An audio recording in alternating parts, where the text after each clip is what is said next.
Fighting cancer is extremely challenging for the patient, for their family, for their providers. We take it very personally. I recall a story, one of my favorite stories actually, was a patient who wanted to prank me. And I was called back to the chemo suite. He had an end-stage cancer, but had been doing well. He was actually on a clinical trial. And I got to know him very, very well. And they told me he was having a reaction to chemo. He hadn't reacted. I've been treating this guy for nearly a year. Hadn't had a reaction to anything. But I ran back to the chemo suite, and he was just sitting there all smiles. He said, "Doc, you better check my chemo. I think there's something wrong with it."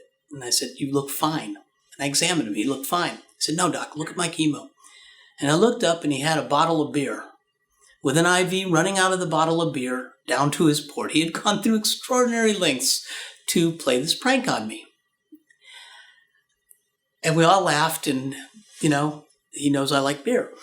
So that story's good enough. But what we didn't know at the time was 2 chairs away from him was a young man with Hodgkin's disease, a curable cancer. And he had decided, but had not revealed, that he was going to stop chemotherapy.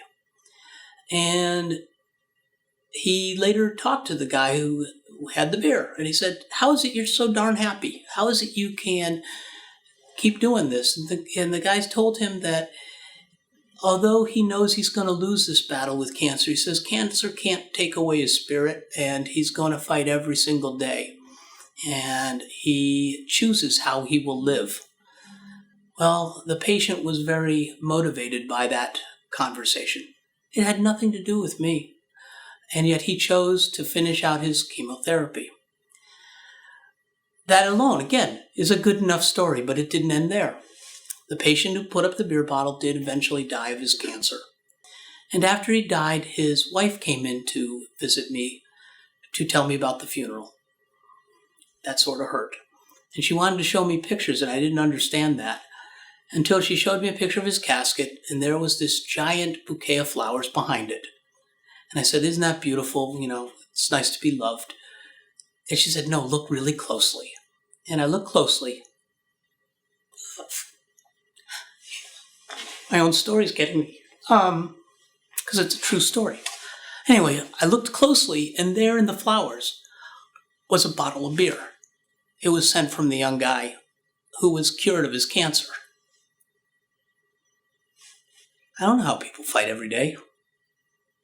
They find a way, and they don't give up. So I don't know the answer. But I know people do, and they find them. Their families, their religion, the people they love, the community, our providers, our nurses, our doctors, our pharmacists, even our MAs, everybody. It does take a village, I guess.